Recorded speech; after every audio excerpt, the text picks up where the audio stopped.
आज हम डिस्कस करेंगे, ठीक है। मतलब वो कल वाली चीज जो लास्ट में से पढ़ रहे थे वही चीज डिस्कस कर रहे हैं, है ना, कोई नई नहीं है, ठीक है। हम पढ़ रहे हैं कैलकुलेशन ऑफ कंप्रेसिबिलिटी फैक्टर, मतलब जेड, ठीक है, इन डिफरेंट प्रेशर कंडीशन, है ना, in different condition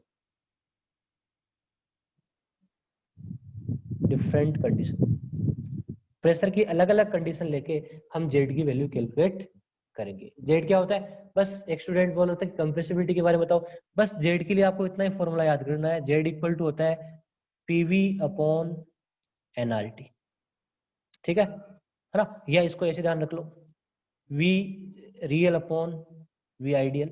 we ideal को क्या लिख देते हैं हम, एनआरटी अपॉन पी, है ना। ये जो वॉल्यूम होता है ये रियल गैस का वॉल्यूम, मतलब जो कंटेनर का वॉल्यूम क्यों बना है वही वॉल्यूम है, ठीक है। जेड की वैल्यू यदि 1 आती है तो क्या बिहेवियर होता है, आइडियल होता है ना। और जेड की वैल्यू ग्रेटर देन 1 आती है या लेस देन 1 आती है तो क्या बिहेवियर होता है, रियल होता है। जेड की वैल्यू यदि ग्रेटर देन 1 है तो कौन से फोर्स से ज्यादा डोमिनेंट होते हैं, रिपल्सिव। कौन सा डेविएशन होता है, पॉजिटिव डेविएशन। कंप्रेसिबिलिटी गैस की क्या होती है उस केस में, आइडियल से कम होती है, ठीक है। और यदि जेड की वैल्यू लेस देन 1 आती है तो कौन से फोर्सेस डोमिनेंट होते हैं, अट्रैक्टिव। और कंप्रेसिबिलिटी क्या होती है, ज्यादा होती है आइडियल से, ठीक है। और नेगेटिव डेविएशन होता है। बस इतनी सी समझनी है आपको कंप्रेसिबिलिटी फैक्टर के बारे में, बाकी बस और कुछ नहीं है, ठीक है। मतलब वो एक मैंने एक न्यूमेरिकल लिया था, एक उसमें एक एग्जांपल सा करवाया था डाटा से, वो तो एक समझाने के लिए चीजें थी, ठीक है। अब देखो ध्यान से, यही होती है कंप्रेसिव फैक्टर और कुछ नहीं, ठीक है। अब देखो मैं अलग अलग कंडीशन ले रहा हूँ और आप आराम से सोचना और मेरे को आंसर दे रहा हूँ, ठीक है। बस आप ही कर रहे हो जैसे डेरिवेशन, ठीक है, मैं आपसे ही करवा रहा हूँ, बस मैं तो यहाँ पे लिख रहा हूँ, ठीक है। देखो सबसे पहले कंडीशन केस फर्स्ट में जब बच्चों एट वेरी लो प्रेशर हो, मैं एक एक चीज को डिपिक्ट करके समझाऊंगा आपको, ठीक है। Don't worry, very low pressure हो मतलब प्रेशर वेरी लो है, मतलब क्या है कि गैस के पार्टिकल तो बहुत दूर दूर है, काफी ज्यादा दूर दूर है, ऐसा ही होगा। बताओ अब मुझे आप ही बताओ, क्या गैस का प्रेशर वेरी लो है तो उनमें अट्रैक्शन फोर्सेज काम करेंगे, यदि पार्टिकल बहुत ज्यादा दूर दूर हो गए तो, है ना। देखो पार्टिकल थोड़े दूर दूर है तब अट्रैक्टिव फोर्स काम करने लगते हैं, और यदि पार्टिकल बहुत ज्यादा दूर हो गए, ठीक है, दोनों में अलग फोर्स है। देखो कल मैंने एक चीज बताई थी कि अट्रैक्शन फोर्स लॉन्ग रेंज पे या लगने लगते हैं। लॉन्ग रेंज का मतलब क्या होता है कि इतनी भी लॉन्ग रेंज नहीं, इतना भी नहीं कि पार्टिकल ज्यादा दूर हो जाए, ठीक है। अट्रैक्शन फोर्स है वो थोड़े दूर दूर से काम करते हैं, और रिपल्सन है वो थोड़े से पास आने पे काम करने लगते हैं, ठीक है। मतलब वो चीज अलग बताई थी मैंने, ठीक है। यहाँ पे क्या है कि पार्टिकल काफी दूर दूर है ना, आपका प्रेशर बहुत हाई है, तो यहाँ पे अट्रैक्शन बिल्कुल नहीं होगा, अट्रैक्शन, बिल्कुल अट्रैक्शन नहीं होगा। तो एक तो ये चीज कर लो रिकनेक्ट। और दूसरी चीज, यदि प्रेशर बहुत हाई है तो वॉल्यूम क्या होगा बच्चों, गैस का वॉल्यूम क्या होगा, वॉल्यूम ऑफ गैस है वो क्या हो जाएगा, वेरी हाई हो जाएगा ना, वेरी हाई हो जाएगा, है ना। मतलब मैं गैस के वॉल्यूम के सामने गैस के मॉलिक्यूल्स का वॉल्यूम क्या मान सकता हूँ, नेग्लिजिबल मान सकता हूँ इस केस में, ठीक है। तो मैं क्या कर सकता हूँ, v माइनस बी को अप्रोक्सीमेशन लेके v लिख सकता हूँ, कोई प्रॉब्लम नहीं है, क्योंकि आपका v बहुत बड़ा है ना। मतलब प्रेशर बहुत ज्यादा हो गया तो गैस है वो ज्यादा स्पेस कवर करेगी, प्रेशर बहुत लो हो गया, सॉरी लो हो गया तो ज्यादा स्पेस कवर करेगी, तब आप गैस का वॉल्यूम है वो मॉलिक्यूल्स के वॉल्यूम के सामने क्या मान सकते हो, बहुत ज्यादा मान सकते हो, या बी की वैल्यू आप 0 के लगभग मान सकते हो, ठीक है। तो ये आइडियल वाली सी कंडीशन हुई। आइडियल गैस क्या, केटीजी क्या बोलती है कि गैस का वॉल्यूम होता है वो बहुत ज्यादा होता है और मॉलिक्यूल्स का वॉल्यूम क्या होता है, नेग्लिजिबल होता है, वही चीज आ गई, ठीक है। और अट्रैक्शन फोर्स बिल्कुल नहीं है, ना कोई यहाँ पे रिपल्सिव फोर्स है क्योंकि पार्टिकल्स बहुत दूर दूर है, ठीक है, पहले से दूर दूर है। अब ध्यान दो, अब वंडर वाल इक्वेशन क्या होती है एक मोल के लिए, for 1 mole gas, van der Waals gas या रियल गैस इक्वेशन क्या होती है वो लिख रहा हूं मैं, देखो P plus A upon V square, N की वैल्यू तो मैंने क्या रख दी, 1 रख दी ना, तो एन स्क्वायर 1 हो गया, है ना, into V minus B equal to N R T की जगह आर टी हो गई। बताओ यहाँ पे क्या क्या चीज हम करेक्शन कर लेंगे, देखो करेक्शन का मतलब इस चीज एट वेरी लो प्रेशर पे ए की वैल्यू क्या हो जाएगी बताओ, ध्यान दो, यदि अट्रैक्शन नहीं है तो ए कितना हो जाएगा टेल में, ए को कितना मान लूंगा मैं, ए को कितना मान लूंगा, ठीक है। यदि अट्रैक्शन बिल्कुल नहीं है, ए किसके बारे में बताता है, अट्रैक्शन के बारे में बताता है, तो ए को क्या ले लेंगे, 0 ले लेंगे, ए को क्या ले लेंगे हम, 0 ले लेंगे, ठीक है। तो बच्चों ये हो जाएगा 0 हो जाएगा, ए 0 होते ये वाली टर्म क्या हो जाएगी, यहाँ से यूज नहीं लेंगे हम, इसको काम में नहीं लेंगे, है ना, ए 0 हो गया तो ए 0 होगी, है ना। v माइनस बी को क्या मान लेंगे हम, v, तो बताओ क्या बन चुका है, पीवी इक्वल टू आरटी बन गया। बताओ ये क्या चीज है, पीवी आरटी के बराबर, तो compressibility factor Z equal to क्या होता है ना, पीवी अपॉन आरटी, और पीवी और आरटी बराबर हो गए, जेड कितना हो जाएगा बच्चों, 1 हो जाएगा, हो जाएगा ना। यदि पीवी और आरटी बराबर है तो कंप्रेसिव फैक्टर क्या है, 1 है। बताओ गैस का कौन सा बिहेवियर होगा यहाँ पे, आइडियल बिहेवियर, कौन सा होगा, आइडियल, ओके, ठीक है। तो पहली कंडीशन होगी जब वेरी लो प्रेशर हो, ठीक है, वेरी लो, है ना, तो आइडियल गैस वाली बात होगी, केटीजी फॉलो हो रही है, सीधी सीधी बात है ना, हम बोलिए केटीजी यहाँ पे काम कर रही है। अब सेकंड केस देखते हैं, case 2, at low pressure, at low pressure, है ना, वेरी लो नहीं, लो प्रेशर। तो वेरी लो प्रेशर पे तो मॉलिक्यूल ऐसे थे, काफी ज्यादा डिस्टेंस थी उनके बीच में, कोई अट्रैक्शन नहीं था, कोई रिपल्सन नहीं था। बताओ लो प्रेशर पे मॉलिक्यूल क्या होंगे, थोड़े से क्लोज होंगे उससे, है ना, उससे तो क्लोज ही होंगे। बताओ यहाँ पे अट्रैक्शन काम करेगा कि नहीं करेगा, करेगा, है ना, काम करना, मतलब अट्रैक्शन है, थोड़े से ये ज्यादा डिस्टेंस है तब भी पार्टिकल एक दूसरे को अट्रैक्ट करने लगते हैं, ठीक है। तो यहाँ पे अट्रैक्शन काम करेगा, तो मैं यहाँ एक की वैल्यू 0 नहीं लूंगा, ठीक है। वॉल्यूम अभी भी क्या है, लो प्रेशर पे हाई रहेगा, हाई वॉल्यूम, है ना। तो यहाँ पे v माइनस बी को हम क्या मान लेंगे, दोबारा अप्रोक्सीमेशन के साथ क्या मान लेंगे, v मान लेंगे। तो मतलब वान डर वाल इक्वेशन क्या हो जाएगी, p प्लस ए को 0 नहीं मानेंगे एक बार, है ना, अट्रैक्शन काम कर रहा है, तो p plus A upon V square, v minus B को हम क्या ले लेंगे, v इक्वल टू क्या हो गया बच्चों, RT हो गया। इसको सोल्व कर लो, ठीक है। इसको देखो v से मल्टीप्लाई करते क्या बन गया ये, pv plus a by v हो गया इक्वल टू RT, ठीक है। एक इक्वेशन तो ये बन गई इससे, ठीक है। अब और क्या करें, है ना, मुझे तो जेड की वैल्यू निकालनी है ना, जेड क्या होता है, जेड इक्वल टू क्या होता है, पीवी अपॉन आरटी होता है। हाँ जी बोलो। Good morning sir. Good morning sir, ये समझाना है जो क्वेश्चन डाला है आपने, क्या डाला है, ये एट लो प्रेशर से आगे जो बताया वो समझाना। ये वाली लो प्रेशर पे मॉलिक्यूल क्या होंगे, पहले वाले से वेरी लो प्रेशर से तो थोड़ी जरा पास ही होंगे ना, यस सर। तो फिर अट्रैक्शन क्या करेंगे, काम करेंगे ना, यस करेंगे कि सर। नहीं, है ना। तो फिर मैं क्या करूंगा, यहाँ पे एक को 0 नहीं ले सकता, नहीं ले यस सकता, सर। ठीक है। तो मैंने एक का जगह ए रखूंगा, v माइनस बी को मैं अप्रोक्सीमेट क्या मान लूंगा, v मान लूंगा कि वॉल्यूम तो हाई रहेगा गैस का लो प्रेशर पे भी, ठीक है। प्रेशर लो तो वॉल्यूम क्या होगा, ज्यादा होगा, सीधी बात है। तो मैंने v माइनस बी को क्या मान लिया, v मान लिया, तो वान डर वाल इक्वेशन लिख दो, p plus A upon V square, v minus B को मैंने v मान लिया इक्वल टू आर टी लिख दिया, समझ आता है। Yes sir. ठीक है, बस अब आगे देखो कंप्रेसिव फैक्टर कैसे निकालते हैं वो आप देख सकते हो, ठीक है। देखो बताओ जेड इक्वल टू क्या होता है, पीवी अपॉन आर टी है, मुझे ये टर्म बनानी है, क्या करना पड़ेगा, डिवाइड करना पड़ेगा किससे, आरटी से डिवाइड कर दो, ठीक है। पूरी इक्वेशन को आरटी से डिवाइड कर दो, कर दूं, ये लो कर दिया, आरटी, यहाँ भी आरटी आ जाएगा, यहाँ भी आरटी आ जाएगा, है ना। ये क्या बन गया, पीवी अपॉन आरटी क्या बन गया, जेड, और आरटी बाई आरटी क्या बन गया, 1, है ना। तो जेड इक्वल टू क्या हो गया, 1 minus A upon V R T, ठीक है। इसको आप सोल्व कर ही सकते हो, ठीक है। तो ये क्या आ जाएगा, Z equal to 1 minus A upon V R T आ गया, लो प्रेशर पे आ गया, है ना। लो प्रेशर पे ना ए क्यों आया आपकी इस टर्म में, कि लो प्रेशर पे आपने ए को नेग्लिजिबल नहीं किया था, ठीक है, तभी ए आया है ना। और बी यहाँ पे आया नहीं क्योंकि बी को आपने 0 मान लिया, ठीक है, वॉल्यूम ज्यादा था, ठीक है। तो वी माइनस बी को आपने 0 मान लिया, ठीक है। अब मुझे बताओ, अब हमसे ग्राफ बना सकते हैं आराम से, है ना, आपको कैसा भी ग्राफ बनाने के लिए हम बना ही सकते हैं, कोई प्रॉब्लम नहीं है। देखो ग्राफ हम बनाते हैं, देखो सबसे पहला ग्राफ बनाते हैं, यहाँ पे इधर बना देता हूँ, देखो छोटी सी जगह में बना देते हैं। देखो एक का सिग्निफिकेंस, एक का मतलब होता है अट्रैक्शन फोर्सेज, है ना, ये वान डर वाल कांस्टेंट है। एक का मतलब होता है एक की वैल्यू जब ज्यादा होगी अट्रैक्शन फोर्सेज क्या होते हैं, ज्यादा होते हैं, ठीक है। ए अट्रैक्शन के बारे में बताता है, बी है वो साइज के बारे में बताता है है ना, गैस मॉलिक्यूल की साइज के बारे में बताता है, ठीक है। तो वाई एक्सिस पे क्या ले लो, जेड, है ना, जैसे मैंने जेड और 1/t में ग्राफ बनाना है ना, आपको बोल दिया, आपको एग्जाम में ऐसे बोल दिया कि जेड और 1/t में ग्राफ बनाओ, तो कैसे बनेगा, कोई बड़ी चीज नहीं है, ठीक है।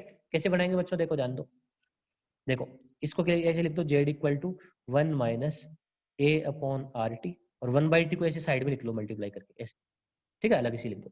देखो बच्चों, जेड है, जेड कौन सी एक्सिस पे है, वाई एक्सिस पे है, तो इसको मैंने वाई मान लिया। 1/t कहाँ पे है बच्चों, एक्स एक्सिस पे है कि नहीं है, तो इसको मैं एक्स मान लिया, ठीक है।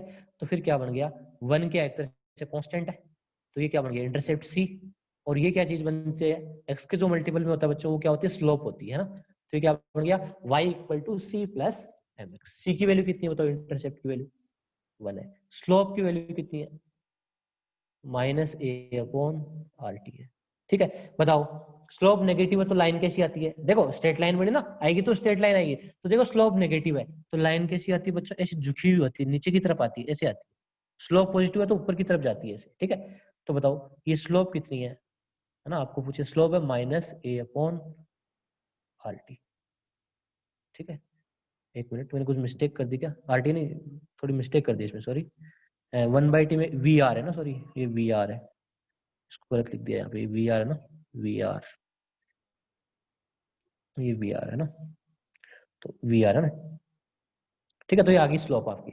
अब इंटरसेप्ट की वैल्यू कितनी है, इंटरसेप्ट क्या होता है, ये जो डिस्टेंस होती है, ठीक है, ये इंटरसेप्ट होती है, ये कितनी आएगी, है ना, सी की वैल्यू यहाँ पे कितनी है, 1 है, तो सी कितना आ जाएगा, इंटरसेप्ट कितना आ जाएगा आपका, 1 आ जाएगा, ठीक है। तो ग्राफ्स को मैंने आपको बनाना सिखाया था कि ग्राफ्स किस तरह से बनाते हैं, मैंने कई ग्राफ पहले आपको सिखा दिए, ठीक है।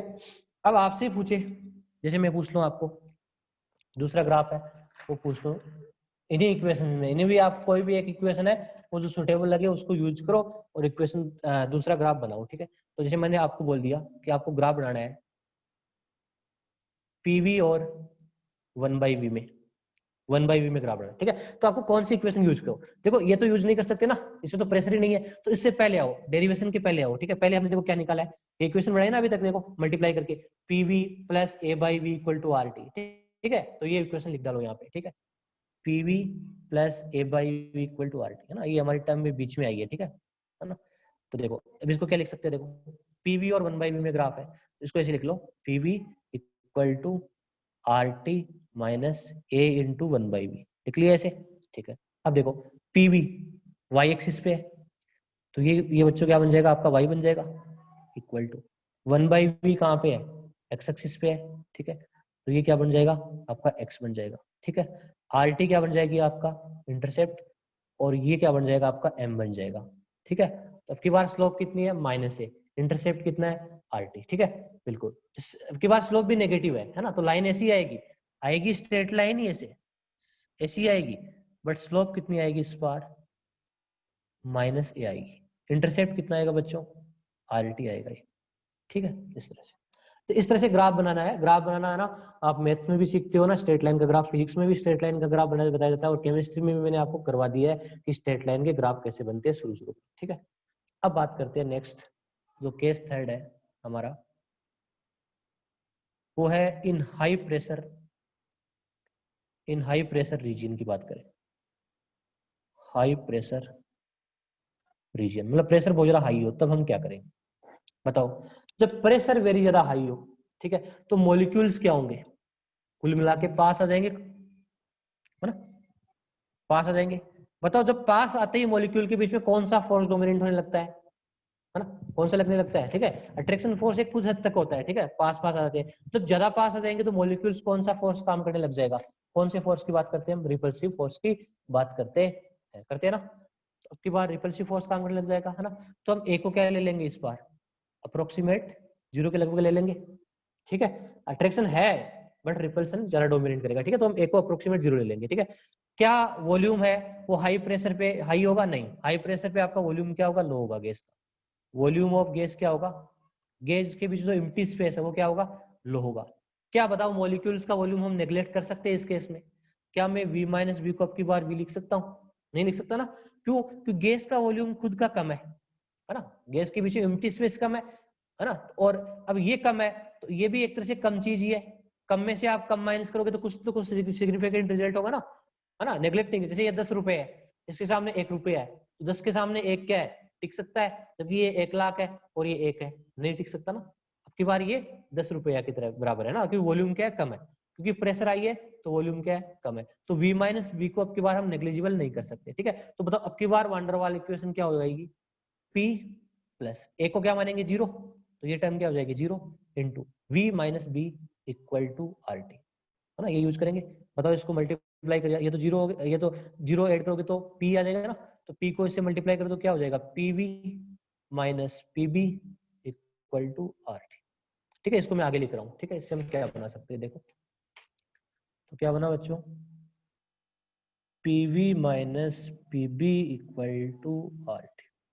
अब देखो जेड बनाना है मुझे, तो क्या करना पड़ेगा, RT से डिवाइड करना पड़ेगा दोनों तरफ, इधर भी RT, इधर RT, इधर RT, है ना, दोनों तरफ RT से डिवाइड कर दिया, तो ये क्या बन गया, PV अपॉन RT क्या होता है, जेड होता है ना, कंप्रेसिबिलिटी फैक्टर, है ना, इक्वल टू, ये क्या बन गया 1 हो गया, और ये इधर आएगा तो प्लस का हो जाएगा, प्लस PB बाई RT, ठीक है, ये हो गया, है ना। तो हाई प्रेशर पे आप ए नहीं आया ना, हाई वेरी हाई प्रेशर पे क्या आया, मतलब हाई प्रेशर का मतलब क्या है, आपका ए नहीं आया, बी आया है, ठीक है, बिल्कुल ओके। तो ये आपकी इक्वेशन हो गई।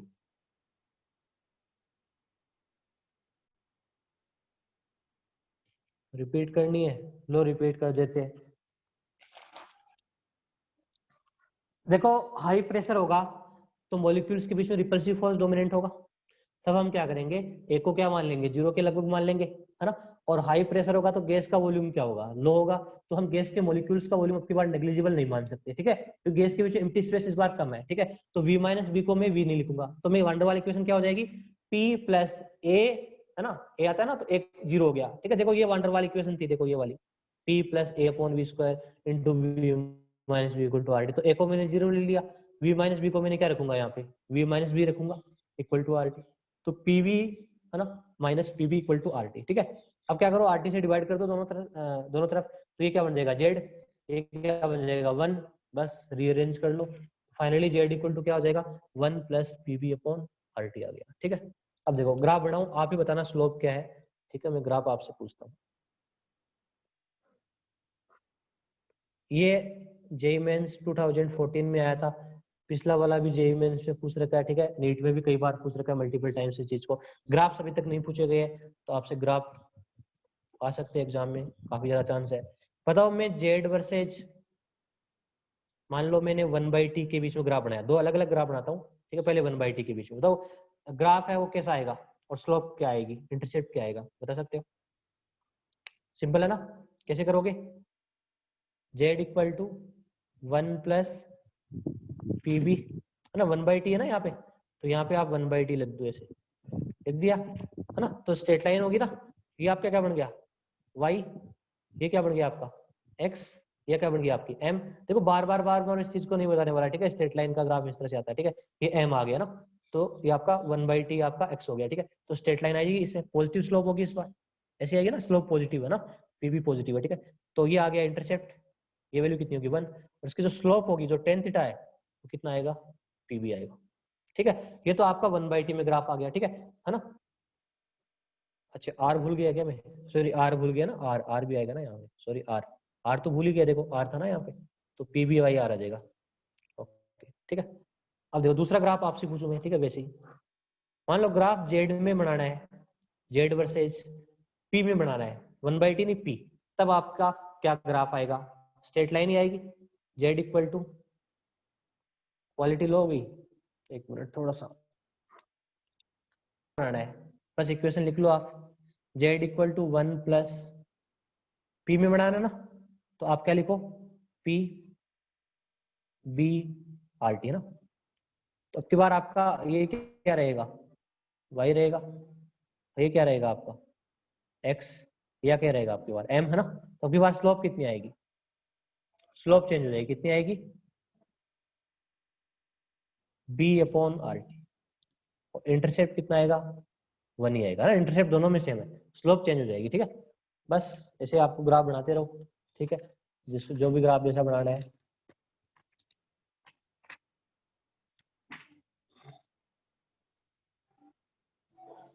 अब देखो कई बार है ना इस ग्राफ को ऐसे भी दे दिया जाता है आपको कंफ्यूज करने के लिए, टोटल सबका ग्राफ एक साथ दे दिया जाता है, ठीक है, मतलब आइडियल है, रियल है, ऐसे इससे कुछ ऐसा ग्राफ आ जाता है कई बार, ठीक है, उसके बारे में भी आपको थोड़ा मैं बता देता हूँ। ठीक है, नया ग्राफ नहीं है, वही चीज है, पहले बता चुका हूँ कुछ चीजें। जैसे मान लो इधर जेड लिख दिया, इधर पी लिख दिया, और ये जेड इक्वल टू 1 है यहाँ पे, है ना। तो मान लो ऐसा कुछ ग्राफ आपको गिवन है, ऐसा ऐसे, है ना। तो पिछली बार बताया था ना, एक ये पॉइंट है मेरे पास, एक ये पॉइंट है, एक ये पॉइंट है, एक ये पॉइंट है ना। इधर क्या होता है, अट्रैक्शन होता है, इधर क्या होता है, रिपल्शन होता है, इधर क्या होता है, जेड लेस देन 1 होता है, इधर जेड ग्रेटर देन 1 होता है, ऐसा बताया था। अब देखो हमारे हमने अलग अलग कंडीशन ली है, एक वेरी लो प्रेशर, है ना, एक लो प्रेशर, एक हाई प्रेशर, उसको हम इस ग्राफ में कैसे दिखा सकते हैं। देखो प्रेशर, देखो ध्यान से देखो, प्रेशर इस वाली लाइन इधर है, तो जैसे जैसे मैं आगे बढ़ रहा हूँ प्रेशर धीरे धीरे बढ़ रहा है, जैसे जैसे मैं आगे बढ़ रहा हूँ प्रेशर धीरे धीरे बढ़ रहा है, ठीक है। जैसे मान लो मैंने ऐसे ऐसे एक डॉटेड लाइन दिखाई ना यहाँ पे, एक मैंने यहाँ पे डॉटेड लाइन लिखाई, एक आपकी ये वाली लाइन है। बताओ ये जो रीजन है यहाँ पे प्रेशर वेरी लो है कि नहीं है ना, है ना, यहाँ पे क्या जीरो के पास है ना लगभग, तो ये वाला रीजन क्या हो गया आपका, वेरी लो प्रेशर हो गया, वेरी लो। बताओ ये रीजन कौन सा है, बताओ टेल में, बता सकते हो। यहाँ प्रेशर क्या है, प्रेशर धीरे धीरे बढ़ रहा है, इसमें ना वेरी लो के बाद में क्या आएगा बच्चों, लो आएगा। बताओ इस रीजन में प्रेशर क्या हो गया, बढ़ गया ना, और आगे बढ़ेगा प्रेशर, ठीक है। तो यहाँ पे क्या हो गया, ये हाई प्रेशर आ गया, हाई प्रेशर आ गया, ठीक है। इसको हम ऐसे ग्राफ में दिखा सकते हैं, है ना। देखो वेरी लो प्रेशर पे कौन सा बिहेवियर होगा, आइडियल होगा ना, जेड आपका 1 के करीब होगा, है ना। वेरी लो में आपका आइडियल बिहेवियर होगा, ठीक है। लो में क्या होगा, नेगेटिव डेविएशन, और हाई में क्या होगा, पॉजिटिव डेविएशन होगा, ठीक है। अब आपसे पूछे कि इस ग्राफ की स्लोप बता सकते हो, इस थीटा, मतलब ये वाली स्ट्रेट लाइन है ना, इस पॉइंट के बाद ये स्ट्रेट लाइन ही बनेगी, बताओ इसकी स्लोप क्या होगी, अभी भी मैंने कराई है आपको। ये आपका जेड है वाई एक्सिस पे, और इधर पी है, बताओ क्या स्लोप आएगी, जेड वर्सेस पी की स्लोप क्या आई, वो इसी की आएगी, है ना। देखो अभी भी बताया था, कौन सा बताया था, Z versus P, Z versus P का स्लोप क्या था, बी अपॉन आर टी ना, ठीक है। तो ये सेम चीज है, देखो यहाँ तक तो ये कर्व्ड है, आगे क्या बन गया, स्ट्रेट लाइन ही बन गया ना, सीधा सीधा सीधा स्ट्रेट लाइन सा बन गया, ठीक है। तो यहाँ जो स्लोप है वो कितनी आ जाएगी आपकी, है ना, ये जो स्लोप है वो कितनी आ जाएगी, बी अपॉन आर टी हो जाएगी, ठीक है। कई बार इस ग्राफ को ऐसे भी दे देते हैं, ठीक है, और ऐसे दिखा देते हैं, ठीक है। तो इसमें भी आपको कोई कंफ्यूजन नहीं होनी चाहिए, ठीक है। तो मैंने अलग अलग रीजन लेके आपको समझा भी दिया है, ये वेरी लो प्रेशर रीजन है, फिर ये लो प्रेशर रीजन है, और फिर हाई प्रेशर रीजन हो गया, ठीक है, इस तरह से।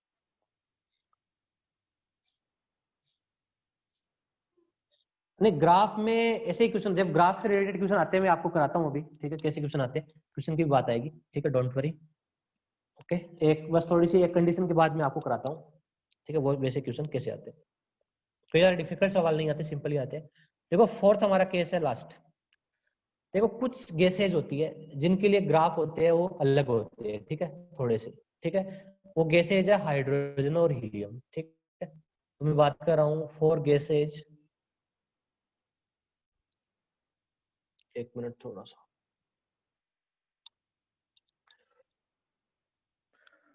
4 gases, hydrogen and helium, hydrogen H2 की फॉर्म में होगा और हीलियम मोनोएटम की फॉर्म में होगा। हाइड्रोजन और हीलियम की बात करें, बताओ हाइड्रोजन और हीलियम है, इनका मोलर मास लो है कि नहीं है, बताओ पूरी पीरियोडिक टेबल में, है ना। मोलर मास क्या होगा, लो होगा ना। ये हाइड्रोजन क्या आती है 1 नंबर पे, हीलियम क्या आती है 2 नंबर पे, है ना। लो, मोलर मास लो है। बताओ यदि मोलर मास लो है तो उनके बीच में अट्रैक्शन फोर्स लो होगा कि नहीं होगा, बताओ डिस्पर्जन फोर्सेज, उनका सरफेस एरिया भी कम होगा, तो उनका अट्रैक्शन फोर्सेज लो होगा कि नहीं होगा, होगा ना। इस बात से अग्री करते हो आप, ठीक है, ओके, ठीक है। तो बताओ एक की वैल्यू कितनी ले लूंगा, यहाँ पे 0 लूंगा कि नहीं लूंगा, अप्रोक्सीमेट बताओ इन गैसेज के लिए, बताओ मुझे, लूंगा ना, क्योंकि इसमें अट्रैक्शन क्या है, लो है, ठीक है। तो मैं यहाँ पे लिखा सकता हूँ आपको पॉइंट, है ना। यहाँ पे इनका मोलर मास क्या होता है, लो होता है, ठीक है, वेरी लो मोलर मास, ठीक है, मतलब वेरी लो अट्रैक्शन, ठीक है, मतलब एक की वैल्यू कितनी ले लेंगे बच्चों, 0 ले लेंगे, ठीक है। तो इनके लिए वांडर वाल इक्वेशन क्या आ जाएगी, पहले वांडर वाल इक्वेशन को लिख ही देता हूँ, ठीक है, आप कई बार कंफ्यूज हो जाते हो, एक मोल के लिए ऐसी होती है वांडर वाल इक्वेशन, ठीक है। इन गैसेज के लिए कैसी आ जाएगी बताओ, क्या हो जाएगा, ये क्या हो जाएगा, जीरो ना, ठीक है। तो क्या बन जाएगा, P into V minus B, है ना, इक्वल टू क्या हो जाएगा, आर टी हो जाएगा। बताओ क्या बन गया, PV minus PB equal to R T बन जाएगा, है ना। और आप जेड निकालोगे तो कितना आ जाएगा यहाँ से, आर टी से डिवाइड कर करके, ठीक है, आर टी से डिवाइड करके सेम पहले वाली कंडीशन आ जाएगी हाई प्रेशर वाली, ठीक है। तो इनके लिए जेड कितना हो जाएगा, 1 plus PB by R T, ठीक है। मतलब हाइड्रोजन और जो हीलियम होते हैं वो एक तरह से नॉर्मल टेम्परेचर पे कौन सा डेविएशन दिखाते हैं, हमेशा पॉजिटिव डेविएशन दिखाते हैं, उनके बीच में कोई अट्रैक्शन नहीं होता। तो उनके ग्राफ ऐसे आते हैं, कल मैंने आपको ग्राफ करवाई भी थी इनका, अब समझाने जा रहा हूँ, ठीक है, इनका लॉजिक क्या है, ठीक है, वो आपको मैं अभी समझा रहा हूँ। तो ये जेड है, ये आपका जेड इक्वल टू 1 है यहाँ पे, ठीक है, इस पॉइंट पे, और ये आपका है प्रेशर। तो हाइड्रोजन और हीलियम के ग्राफ ऐसे आते हैं बच्चों, ये हाइड्रोजन का आता है और ये हीलियम का आता है, ठीक है। बताओ ग्राफ ऊपर की तरफ क्यों चले गए, और ध्यान रहे टेम्परेचर कितना है, हर टेम्परेचर पे ऐसे नहीं आते, 0 डिग्री है, यदि टेम्परेचर 0 है या 0 से ऊपर है, ठीक है, तो ग्राफ हमेशा ऐसा ही आएगा, ठीक है। बहुत ही लो टेम्परेचर हो जाए माइनस में 200 के आसपास, तब ग्राफ क्या हो जाते हैं, चेंज हो जाते हैं, ठीक है।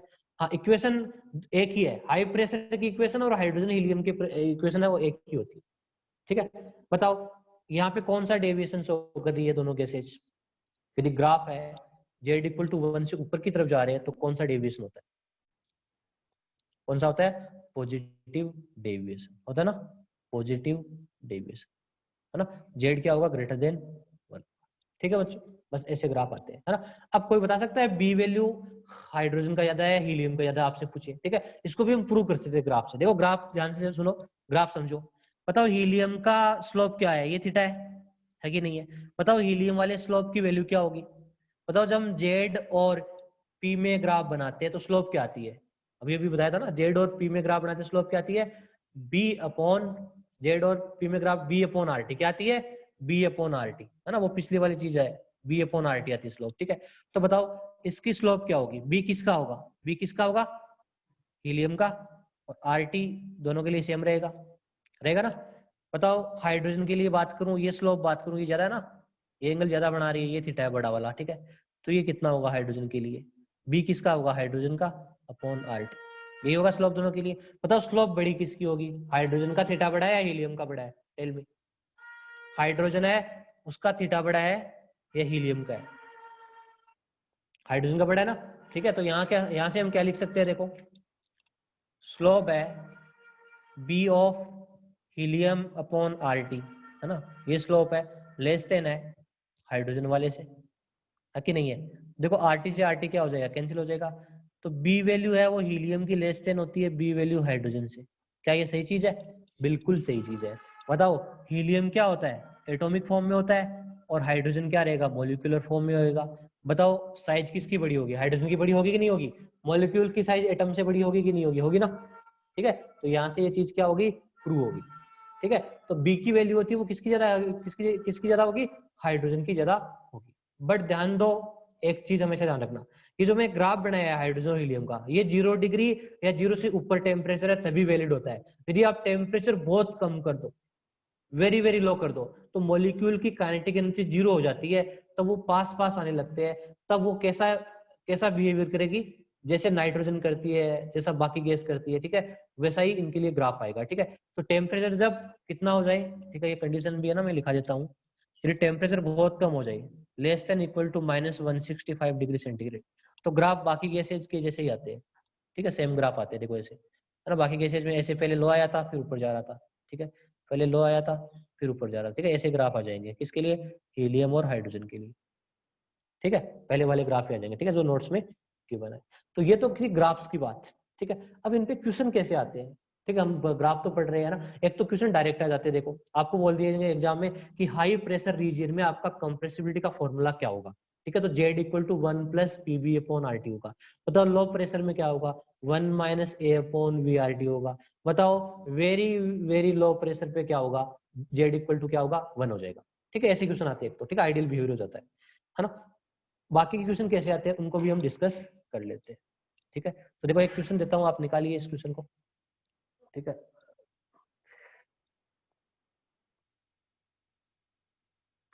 If for a real gas the slope of z versus p curve in high pressure region is 0.1, then volume occupied by 1 mole gas molecule at 300 Kelvin will be। देखो जो मैं आपको क्वेश्चन करा रहा हूँ ना थोड़ा हाई लेवल के क्वेश्चन है, ध्यान रहे, ठीक है, इस बात को आप हमेशा चलते रहना। क्लास में जो क्वेश्चन करवाता हूँ उसका लेवल थोड़ा हाई होता है ना, बिल्कुल ध्यान रहिए ना, ताकि ना आपको कंफ्यूजन नहीं हो जा रहा, ठीक है। मतलब जो मॉड्यूल्स में क्वेश्चन होते हैं तब आप उनको इजीली कर पाओ, है ना। नॉर्मल नॉर्मल क्वेश्चन नहीं करवा रहा हूँ, ठीक है, उनका लेवल हाई है, ये हमेशा ध्यान रहे, ठीक है। मेरी क्लास में जो क्वेश्चन होते हैं वो सारे हाई लेवल के होते हैं और बहुत ज्यादा लॉजिकल होते हैं, ठीक है, जिनको निकालने के लिए आपको काफी पसीना बहाना पड़ सकता है ना, बिल्कुल।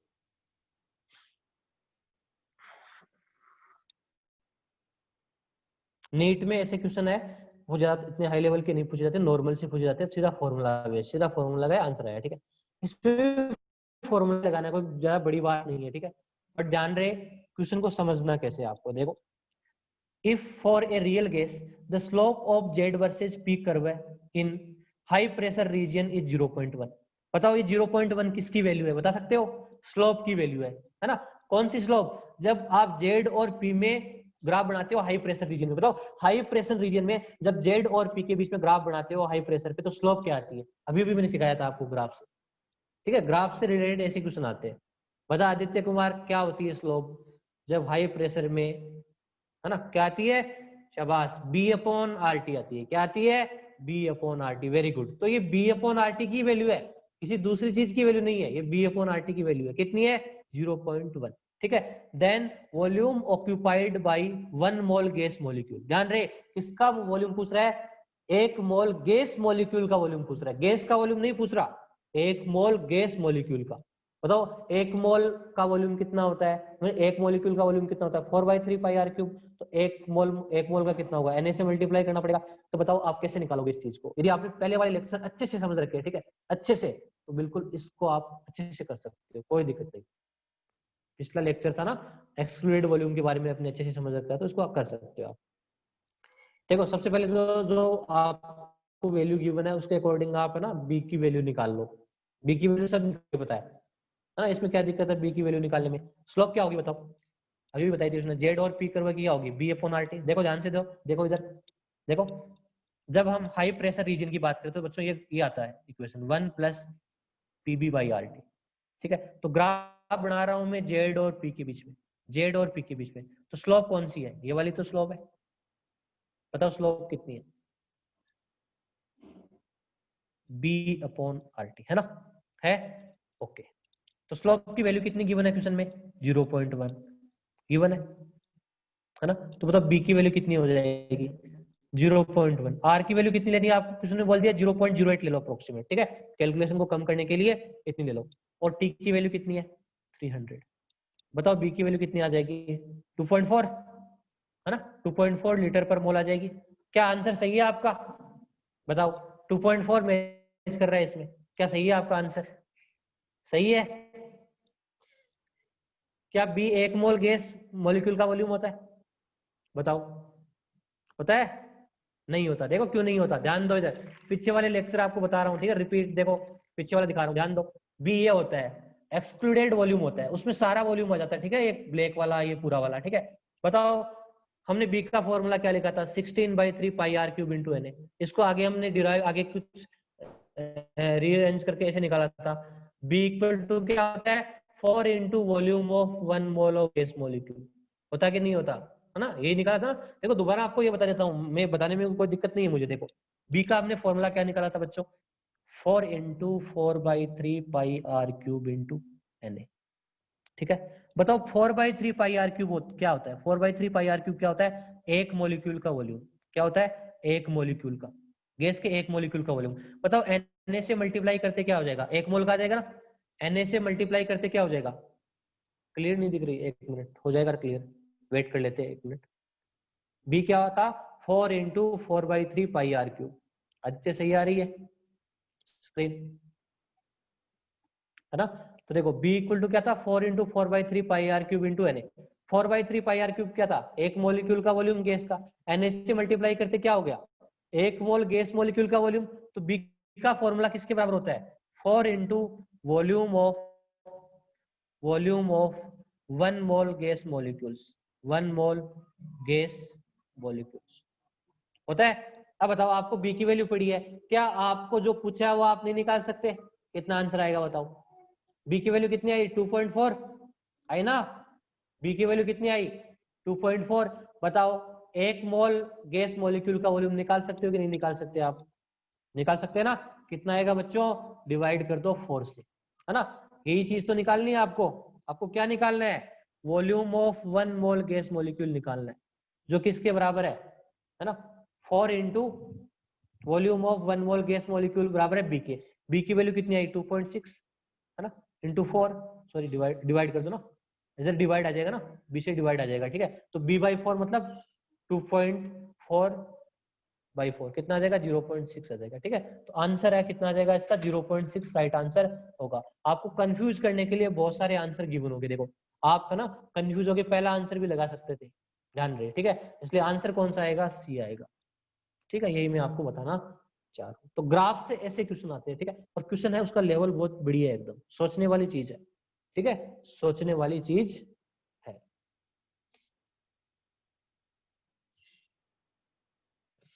देखो मेडिकल के बच्चे जरा परेशान मत हो, नीट में नॉर्मल से क्वेश्चन आते हैं, सीधा फॉर्मूला पुट करो, थ्योरी याद करो, काम चल जाएगा, है ना? यदि मैं जो आपको थ्योरी पढ़ाई है, जो फॉर्मूले पढ़ाई है, यदि वो सब चीजें आती है ना, तो आप वो नीट वाले क्वेश्चन आराम से कर सकते हो, आप निकाल सकते हो, ठीक है? इजीली, है ना? बस वैल्यू पुट करो, वही आंसर। बट IIT JEE में क्वेश्चन आते हैं टफ, ठीक है? उसी के लिए हम इतनी माथापड़ी यहाँ पे कर रहे हैं, ठीक है? अदरवाइज मैं छोटे छोटे आपको क्वेश्चन करा सकता था, ठीक है? बिल्कुल एक स्टेप में आंसर आ जाए, है ना? इसीलिए हम कर रहे हैं कि हमें IIT JEE लेवल का भी करना है साथ साथ, ठीक है? दैट्स वाई मैं करा रहा हूँ ये सब, है ना? तभी इतना इतना हम डेप्थ में पूछते हैं। नॉन मेडिकल में IIT JEE में ऐसे ही क्वेश्चन आते हैं, जिसने पूछा है आप देख लो, जो मैं करवा रहा हूँ ना, कॉपी में करवा रहा हूँ ना, सेम वैसे क्वेश्चन आते हैं, सेम वैसे के वैसे, ठीक है? JEE एडवांस में वैसे ही आते हैं, टफ आते हैं रवनीत, टफ आते हैं, ठीक है? JEE मेंस में इतने टफ नहीं आते, पर एडवांस में टफ आते हैं, ठीक है? सोचने वाले आते हैं, बट वो क्वेश्चन हो जाएंगे ना, ऐसी बात नहीं है।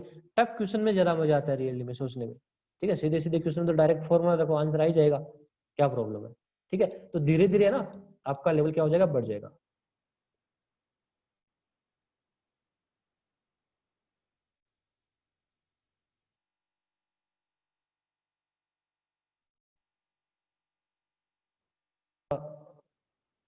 मतलब ऑफलाइन के बाद सब अलग ही हो जाएगी, साथ में कौन लगाएगा? कोई नहीं लगाएगा, डोंट वरी, ठीक है? साथ में नहीं लगाएंगे, ठीक है? अभी ऑनलाइन ऑनलाइन में अभी ज्यादा दिन की बात नहीं है, ठीक है? 1 महीने की बात होगी, उसके बाद देखो कॉलेजेस के बारे में तो एक डेट आएगी है, 1 नवंबर से क्लास स्टार्ट हो रही है UGC की, ठीक है? तो आपकी क्लास भी स्टार्ट हो जाएगी, तो कॉलेज स्टार्ट हो जाएगी तो आपका भी हो जाएगा, ठीक है? डोंट वरी, थोड़े से दिन की बात है, ठीक है? देखो मुझे भी प्रॉब्लम आती है पढ़ाने में, मेडिकल और नॉन मेडिकल में, मतलब डिफरेंस करने के लिए कई बार ना, मतलब टफ क्वेश्चन यहाँ पे मेडिकल वालों को भी करने पड़ते हैं। नहीं जो कॉलेजेज है वो स्टार्ट हो रहे हैं, मतलब ठीक है, उनकी 1 नवंबर से डेट आ गई, ठीक है? उनका एकेडमिक शेड्यूल वगैरह सब आ गया, तो स्कूल का भी आ जाएगा ना, नवंबर में ही स्टार्ट हो जाएंगे, ठीक है? 1 नवंबर तक स्टार्ट हो ही जाएंगे, ठीक है? आप मान के चलो, ठीक है? ज्यादा दिन नहीं है अभी, ठीक है? तब तक आप थोड़ा सा धैर्य रखो, पेशेंस रखो, ठीक है? एक क्वेश्चन है, क्वेश्चन नंबर सेकंड है ना, आपको गिवन है, सिर्फ नॉन मेडिकल के स्टूडेंट इस क्वेश्चन को ट्राई करना है, नहीं समझ में आया तो मेरे को पूछ लेना, ठीक है? क्वेश्चन नंबर 2 मैं यहाँ पे नहीं करा रहा हूँ क्योंकि बाकी बच्चे परेशान हो जाएंगे, है ना? जो IIT के स्टूडेंट है सिर्फ, ठीक है? सिर्फ वो कर लेना उस क्वेश्चन को, ठीक है? ट्राई करना, आपके लिए होमवर्क है, ठीक है? अब एक छोटी सी चीज और बताना जा रहा हूँ, उसके बाद हम क्लास को खत्म करेंगे, ठीक है? डोंट वरी, ठीक है? एक छोटी सी लास्ट चीज पढ़ते हैं, और आज जितना भी कराया है वो टेस्ट में आ रहा है, ठीक है? आज का सिलेबस है वो टेस्ट में आ रहा है। टेस्ट में इस बार 25 क्वेश्चन आएंगे, इस बार क्वेश्चन 25 कर दिए है, ठीक है? टेस्ट में ध्यान रखे, टाइम मैनेजमेंट का ध्यान रखना, 25 क्वेश्चन आ रहे हैं, ठीक है? देखो एक नेक्स्ट, ठीक है, एक छोटा सा टॉपिक है, मतलब ज्यादा नहीं है, बहुत इजी है। कल से क्लास वैसे ही है, पता नहीं अभी, है ना? मतलब कुछ हुआ नहीं ना, जब मेरे पास शेड्यूल नहीं है ना, आपको दिया नहीं है अभी, तो क्लास ऐसे ही, आज हीटिंग नहीं हो रही, आज गर्मी कम हो गई, ठीक है? हर सब्जेक्ट के 25 25 है, ट्यूशन 25 आ रहे हैं हर सब्जेक्ट के। देखो एक और ग्राफ की हम स्टडी करते हैं यहाँ पे, ठीक है, उसको हम पढ़ना आना चाहिए। देखो कैसे पढ़ते हैं उसको, देखो ध्यान दो, ठीक है। एक और graph, variation of compressibility factor Z with temperature. Temperature के साथ कैसे वेरी करता है? विथ टेम्परेचर, है ना। हमने प्रेशर के साथ देखा है, टेम्परेचर के साथ हम देखेंगे, ठीक है। तो देखो मैं जो ग्राफ बना रहा हूँ, बस इसको आप रीडिंग करनी आनी चाहिए, ठीक है। रीडिंग क्या करना, आप इस ग्राफ से क्या इन्फॉर्मेशन लेनी है उसकी हम बात करेंगे, ठीक है। तो देखो एक ग्राफ बना रहा हूँ, देखो आपको इधर दे रहा हूँ मैं बना के। ये आपका जेड है बच्चों, ये जेड इक्वल टू 1 है इस पॉइंट पे, और ये आपका पी है, प्रेशर है, ठीक है। अब देखो मैं क्या कर रहा हूँ, एक ही गैस के लिए ग्राफ बना रहा हूँ, बट अलग अलग टेम्परेचर पे बना रहा हूँ। ध्यान दो, जैसे मान लो आपके पास हाइड्रोजन गैस है, ठीक है, उसके लिए मैं अलग अलग टेम्परेचर पे ग्राफ बना रहा हूँ, ठीक है। देखो वो ग्राफ कैसे दिखाई देंगे, ठीक है, देखना। जैसे मान लो T1 टेम्परेचर पे कोई ग्राफ ऐसे आया, पता नहीं T1 टेम्परेचर कम है या ज्यादा है, वो आपको ही निकालना है, ठीक है। ऐसे ग्राफ आ गया मान लो ये T1 टेम्परेचर पे, ठीक है, ध्यान से देखना। T2 टेम्परेचर पे मान लो ग्राफ ऐसे आ गया,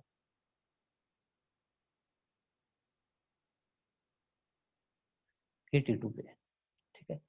और T3 टेम्परेचर पे मान लो ग्राफ ऐसे आ गया, ग्राफ ऐसे जा रहा है, ये T3, ठीक है। फिर T4 टेम्परेचर पे ग्राफ ऐसे आ गया,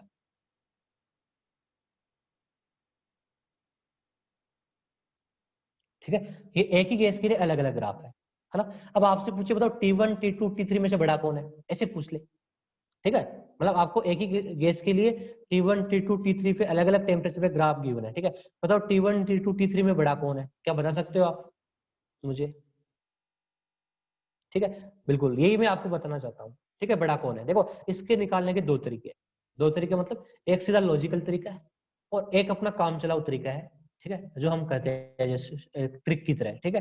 तो सबसे पहले मैं लॉजिकल तरीके की बात कर रहा हूँ, जो आपको मैं समझाना चाहता हूँ, ठीक है, जो आपने अब तक पढ़ा है, ठीक है, उस इन्फॉर्मेशन से कैसे निकाल सकते हो। तो ध्यान दो इधर, देखो इधर, देखो दो चीज है, एक तो लो प्रेशर रीजन है, एक हाई प्रेशर रीजन होता है ना। मेनली हम दो चीजों की बात करेंगे। बताओ लो प्रेशर रीजन किधर है, ये वाला लो प्रेशर है या ये वाला है, इधर वाला है, बताओ मुझे। लो प्रेशर ये वाला फर्स्ट वाला है या सेकंड वाला है? फर्स्ट वाला है ना। लो प्रेशर किधर होता है ना, प्रेशर यहाँ है ना कम, इधर तो प्रेशर बढ़ रहा है ना, तो लो प्रेशर फर्स्ट वाला है, ठीक है। तो लो प्रेशर रीजन में आप ऐसे लाइन ड्रॉ कर दो, ऐसे ऐसे ऐसे एक नॉर्मल सी लाइन ड्रॉ कर दो, कर दी। अब देखो ये बताओ कौन सा टेम्परेचर रहेगा, इसको यहाँ पे कट कर रहा है, ये T1 टेम्परेचर रहेगा ना, है ना, T1 वाली लाइन है। ये कौन सा टेम्परेचर रहेगा बच्चों? T2 रहेगा, है ना। ये T3 को कट कर रहा है, T3 वाली लाइन को, ये T4 का लाइन कर रहा है, कट रहा है, कर रहा है ना। बताओ T1 के रेस्पेक्ट में आपका Z कितना होगा, Z1 हो जाएगा। और T2 के रेस्पेक्ट में आपका Z कितना हो जाएगा, Z2 हो जाएगा। और T3 के रेस्पेक्ट में आपका Z कितना हो जाएगा, Z3 हो जाएगा। और T4 के बारे में आपका क्या हो जाएगा, Z4 हो जाएगा, ठीक है। अब मुझे नहीं पता कौन सा T1 ज्यादा है या T2 बड़ा है, हमें नहीं पता, ठीक है। बट आपको पता है कि Z1 बड़ा है, Z2 बड़ा है, इनमें से तो बड़ा पता ही है ना। बताओ इनमें से बड़ा कौन सा, Z1 Z2 Z3 में, बता सकते हो कौन सा ज्यादा, कौन सा बड़ा है कंप्रेसिबिलिटी फैक्टर? सीधी सीधी बात है, देख के बता सकते हो Z1 बड़ा है ना, Z1 ऊपर आ रहा है ना, तो ये बड़ा है ना। ये यहाँ 1 है, ये 1 से बड़ा है, ठीक है। ये फिर 1 से कम हो रहे धीरे धीरे, ठीक है। इतनी बात हम कर सकते हैं। अब देखो बताओ एट लो प्रेशर, ध्यान दो जरा, अभी की बात समझना, ठीक है, लॉजिकल कैसे कैसे निकाले। At low pressure, pressure low है, बताओ हम कौन सी इक्वेशन काम में लेते हैं, है ना, कंप्रेसिबिलिटी वाला कौन सा इक्वेशन काम में लेते हैं? बताओ लो प्रेशर पे जेड कितना होता है, बता सकते हो? Z minus Z equal to 1 minus कितना होता है लो प्रेशर पे, क्या आता है, A upon V R T. आता है कि नहीं आता? यही आता है, अभी भी पढ़ा था। बताओ यदि मैं टेम्परेचर बढ़ाऊंगा, बच्चों ध्यान देना, टेम्परेचर बढ़ाऊंगा तो बताओ, तो A upon V R T increase होगा या डिक्रीज होगा? बताओ ये क्वांटिटी, टेम्परेचर बढ़ाऊंगा तो ये क्वांटिटी क्या होगी, इंक्रीज होगी या डिक्रीज होगी? बताओ। अरे बता सकते हो ना, टेम्परेचर बढ़ाऊंगा तो ये क्वांटिटी क्या होगी, टेम्परेचर से डिवाइड हो रहा है ना, डिनोमिनेटर बढ़ रहा है तो कमी होगी, सीधी सीधी वैल्यू है, तो ये वैल्यू क्या होगी, कम होगी, होगी नहीं? बताओ। अब मैं यहाँ पे माइनस है ना, ये माइनस है, इसको साथ में ले रहा हूँ, बताओ मैं माइनस को साथ में ले लूँ तो बताओ टेम्परेचर बढ़ाने पे क्या होगा, इसको ये क्वांटिटी, टेम्परेचर बढ़ाने पे ये क्वांटिटी क्या होगी, माइनस को साथ में ले लिया, अब क्या होगा, माइनस लगा दिया मैंने, इंक्रीज हो जाएगा ना, है ना। माइनस में क्या होता है, जो इंक्रीज हो रही है, ठीक है, उसके लगाती है वो क्या हो जाएगी, डिक्रीज हो रही है वो क्या हो जाएगी, इंक्रीज हो जाएगी ना। तो माइनस वैल्यू, यदि माइनस लगा दिया, ठीक है, देखो माइनस में जो जितना छोटा होता है ना, जब -1 है, एक -5 है ना, तो छोटा कौन है, -5, ठीक है। वैसे देखे तो 1 और 5 में से छोटा कौन है, 1 था, ठीक है। तो माइनस आते ही ये क्या हो जाएगी, बड़ी हो जाएगी। बताओ ये बढ़ रही है तो आपका जेड क्या हो रहा है, बताओ, ये क्वांटिटी जेड में जुड़ रही है ना, एक में कुछ जुड़ रही है, एक में ऐड हो रही है, बताओ जेड क्या हो रहा है, यहाँ से देख के बताओ। यदि -a/VRT टेम्परेचर बढ़ाने पे बढ़ रहा है तो जेड क्या हो रहा है, बता सकते हो कि नहीं, बता, बढ़ रहा है ना। देखो 1 में एडी हो रहा है ना भाई, ये क्वांटिटी इसमें 1 में एडी हो रही है, ये बढ़ेगी तो बताओ जेड क्या हो रहा है, बढ़ रहा है ना। बताओ जब जेड बढ़ रहा है तो Z1 Z2 Z3 में से बड़ा कौन था, Z1 बड़ा था, फिर कौन बड़ा था, Z2 बड़ा था, फिर कौन बड़ा था, Z3 बड़ा था, फिर कौन बड़ा था, Z4 बड़ा था। अब बताओ टेम्परेचर में से कौन सा बड़ा होगा, बता सकते हो, T1 बड़ा होगा, T2 बड़ा होगा, T3 बड़ा होगा। टी के बढ़ने से जेड बढ़ रहा है, मतलब टेम्परेचर और जेड क्या डायरेक्टली प्रोपोर्शनल है, बताओ कौन सा बड़ा होगा, T1 बड़ा होगा, T2 बड़ा होगा, T3, T1 बड़ा होगा, ठीक है, फिर कौन बड़ा होगा, T2 बड़ा होगा, फिर कौन सा बड़ा होगा, T3 बड़ा होगा, वो फिर कौन सा बड़ा होगा, T4 बड़ा होगा। समझ गए? तो ये तो अपना क्या है, लॉजिकल तरीका है, समझ गए, ऐसे निकालना है ना, लो प्रेशर रीजन में। अब आपसे पूछे हाई प्रेशर रीजन में क्या है, एक बार और रिपीट कर देता हूँ, देखो कई बच्चों को दिक्कत आती है तो एक बार रिपीट कर देता हूँ। लो प्रेशर रीजन में क्या होगा, Z = 1 - A/VRT होगा, है ना। टेम्परेचर बढ़ाने पे A/VRT वाली क्वांटिटी क्या होगी, बढ़ेगी ना, क्योंकि टेम्परेचर डिनोमिनेटर में, अब माइनस लगा दिया मैंने इसके पीछे, हाँ, तो माइनस लगा दिया क्या हो जाएगी, बढ़ जाएगी ना, क्योंकि जो चीज पॉजिटिव में डिक्रीज होती है वो नेगेटिव में फिर क्या होती है, बढ़ने लगती है, सीधी सीधी बात है ना, ये बढ़ जाएगी। फिर क्या होगा, ये बढ़ेगी तो जेड में क्या हो रहा है, ये क्वांटिटी एड हो रही है, तो जेड क्या होगा, बढ़ेगा।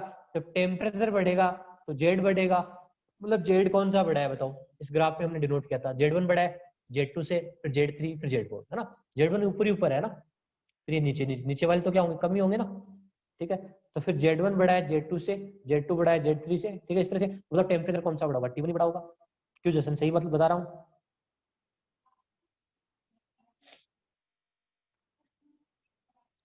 अब देखो ये तो हो गया लो प्रेशर रीजन में, अब हाई प्रेशर रीजन में बोल दिया आपको, मतलब इसमें आप कैसे बताओगे कि कौन सा टेम्परेचर बढ़ा है ना, इसका भी हम देखो कर लेते हैं।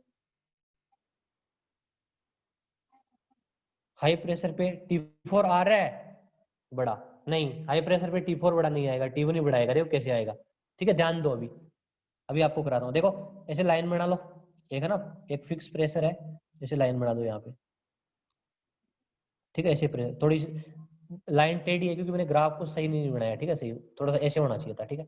तो बताओ T4 है, जहाँ पे कट करेगा वहां पे क्या होगा, Z4 होगा, और T3 जहाँ पे कट कर रहा है वो क्या होगा, Z3 होगा, और T2 जहाँ पे कट कर रहा है वो Z2 होगा, और T1 वाला Z1 होगा। बताओ इस बार Z1 बड़ा है या Z2 बड़ा है या Z4 बड़ा है, बताओ अब की बार कौन से बड़ा है।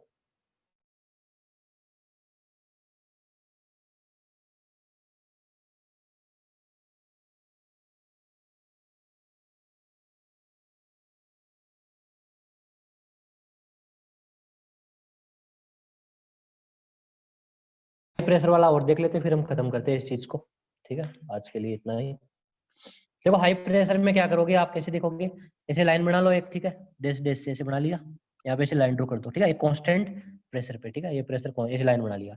अब बताओ इस लाइन को आप इधर मिलाओगे, इधर कौन आएगा, Z4 आएगा, फिर इस साइड में कौन सा आएगा, Z3 आएगा, इस साइड में कौन सा आएगा, Z2। बताओ इनमें से बड़ा कौन होगा, बताओ Z4 बड़ा होगा या Z3 बड़ा होगा, Z2 बड़ा होगा, Z1 बड़ा होगा।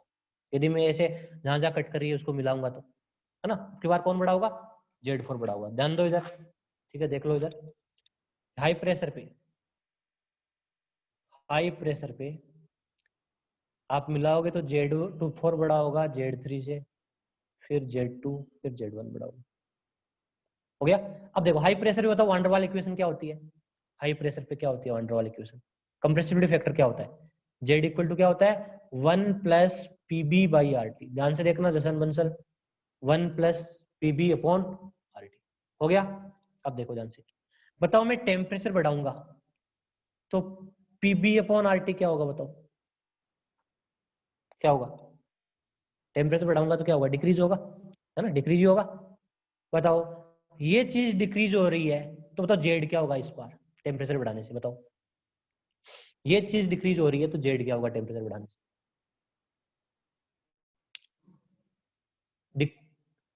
अरे अंकिता बंसल इंक्रीज हो रहा है, पागल हो गई हो तुम,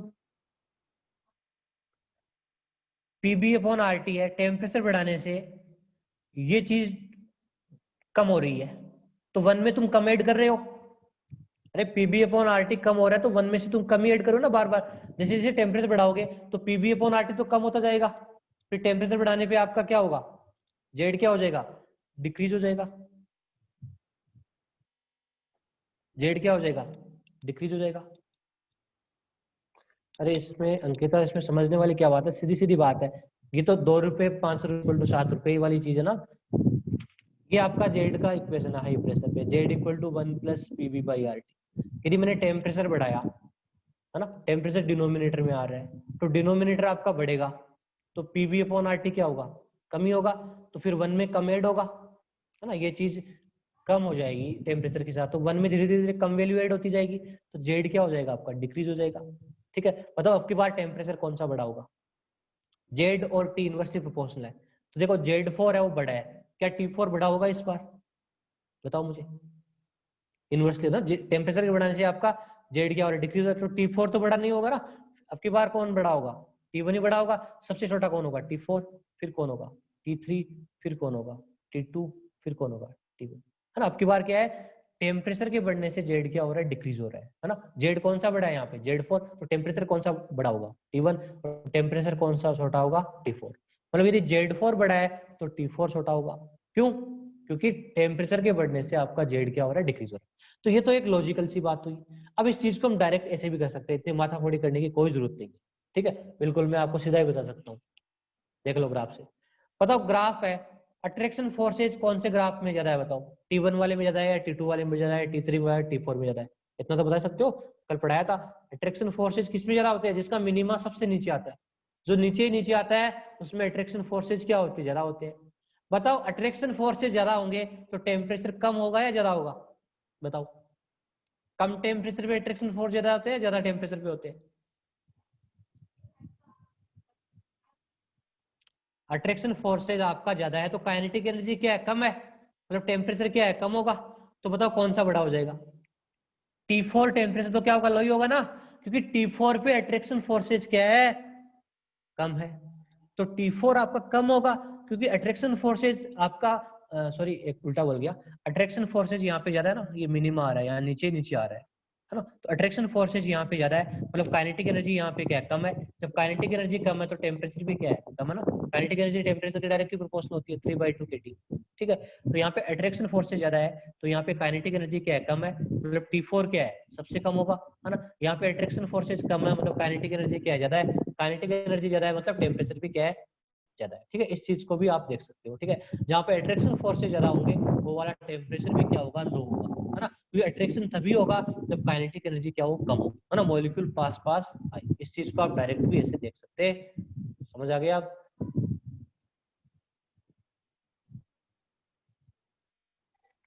लास्ट वाली बात रिपीट करूं, ध्यान दो,